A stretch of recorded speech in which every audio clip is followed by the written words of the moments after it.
what went wrong with Peshawar Zalmi and Babar Azam because 46 on 42.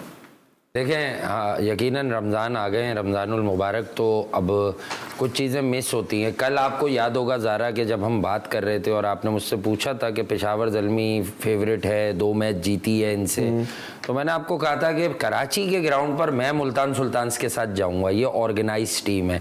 यकीनन मेरे भी जहन में इतना नहीं रहा रमज़ान की वजह से कि मैं प्रोड्यूसर साहब को कहता कि उसका क्लिप लगा के प्ले करें। खैर जस्टिफाई क्या है, जो रोज़ सुन रहा है उसे पता है कि हम क्या बता रहे हैं। तो यही मैं बता रहा था कि देखें, एक फंसी हुई विकेट, देखें इस विकेट पे बहुत ज़्यादा टर्न नहीं था। अगर कोई कहेगा ना शदीद टर्न था, तो नहीं था। नए बॉल से बड़ी टर्न मिली मेहरान मुमताज़ को अचानक से। साइम अयूब जो कैरम बॉल्स कर रहे हैं उस पर बड़ी मिली। लेकिन वही बात है कि आपके कुछ जो इंट्रो के सवाल होते हैं, अगर उन्हीं को हम दोबारा से काउंट कर लेना तो उसी में कुछ ना कुछ हमें हिकमत मिल जाती है जवाब की सूरत में कि जवाब क्या होगा। देखें, जवाब ये होगा कि बाबर आजम को इस तरह की पिचेस सूट करती हैं। जब बाबर आजम ने 7 ओवर से जायद का अरसा लिया, अपनी बॉलें ली, यानी 7 ओवर 1 बॉल उन्होंने ली, तो वो फिर उन 42-43 बॉलों पर, मुझे मालूम है मैं कराची की पिच पर उनसे 90 रन बनाने की डिमांड भी नहीं कर रहा, इवन 80 की भी नहीं कर रहा, बट 43 या 42 बॉल्स पर अगर बाबर आजम नेशनल स्टेडियम कराची में 60 रन ना बना पाए इस तरह की बॉलिंग पर,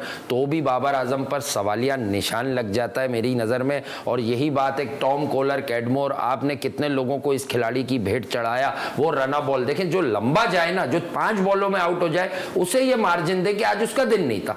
24 गेंदों पर आई थिंक 24 रन बनाए। क्रिस जॉर्डन का आप जल्दी में कह गए इंट्रो में कि उसके काम नहीं आया, काम ही तो आया। क्रिस जॉर्डन की टीम तो जीती है।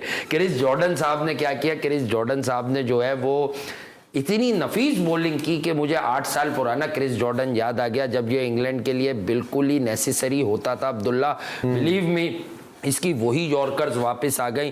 तो उसने ये साबित किया है कि वो बिग मैच प्लेयर। और कहीं ना कहीं कल जो हम बात कर रहे थे इनकी विमेन कोच का, तो उनका भी रोल वाकई में आपको नजर आया।